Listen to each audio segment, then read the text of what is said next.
ଆପଣ କେବେ ଭାବିଛନ୍ତି ଗୋଟିଏ କ୍ଷୁଦ୍ର ସତ୍ତାରେ ବି କେତେ ମହାନତା ଲୁଚି ରହିଥାଏ। ତାକୁ ଅଣଦେଖା କରି ତାର ମୂଲ୍ୟକୁ ଆମେ ସଠିକ୍ ନିରୂପଣ କରିପାରୁନା। ଆଉ ଯେବେ ଆମେ ତାକୁ ନିରେଖି ଦେଖିବା, ଭଲସେ ପରଖିବା ତ ସେ ହିଁ ଅମୂଲ୍ୟ ହେଇଯିବ। ସେଥିପାଇଁ ତ ବଣମଲ୍ଲୀଟିଏ ତାର ମହକକୁ ତା ଭିତରେ ହିଁ ସୀମିତ କରିଦିଏ। ତାର ଅପୂର୍ବତାକୁ ବିଛେଇବା ପାଇଁ ନଥାଏ ସୂର୍ଯ୍ୟାଲୋକ।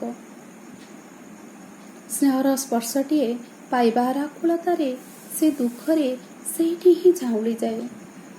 ତେବେ ଏବେ ଆମେ ଶୁଣିବା କେବେ ସଠିକ୍ ମୂଲ୍ୟ ନିରୂପିତ ହୋଇପାରିନଥିବା ଏକ ଫୁଲର କାହାଣୀ, ଗୋଟିଏ କ୍ଷୁଦ୍ର କବିତା ମାଧ୍ୟମରେ। କବିତା ଝରା ପଳାଶ। ବାସ୍ନାହୀନ ଝରା ପଳାଶ ସବୁ ବି, ବାସ୍ନାହୀନ ଝରା ପଳାଶ ସବୁ ବି ଉତ୍ପେଳନ ସୃଷ୍ଟି କରିପାରନ୍ତି ହୃଦୟରେ କେବେ।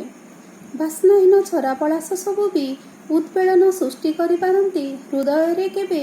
ସୂଚେଇ ଦେଇପାରନ୍ତି ବାସ୍ନାରେ ମହକି ନ ପାରିଲେ ବି, ବାସ୍ନାରେ ମହକି ନ ପାରିଲେ ବି ରଙ୍ଗ ଉଜ୍ଜ୍ୱଳତାରେ ମୋହି ପାରିଥିଲେ କେବେ ମନ। ଝରିପଡ଼ି ଲୋଟିପଡ଼ି ଧରଣୀରେ ଏବେ, ଝରିପଡ଼ି ଲୋଟିପଡ଼ି ଧରଣୀରେ ଏବେ ସରିଯାଇ ନାହିଁ ସେମାନଙ୍କର ରୂପଶ୍ରୀର ଚଟା। ଭିନ୍ନ ଏକ ସୌନ୍ଦର୍ଯ୍ୟରେ ସଜେଇ ଦେଇଛନ୍ତି ଶଯ୍ୟା, ଭିନ୍ନ ଏକ ସୌନ୍ଦର୍ଯ୍ୟରେ ସଜେଇ ଦେଇଛନ୍ତି ଶଯ୍ୟା। ସୁଖର ଶାନ୍ତିର ସୌନ୍ଦର୍ଯ୍ୟବୋଧ ଥିବାର ଅନ୍ୟ ଏକ ଅନୁଭବ,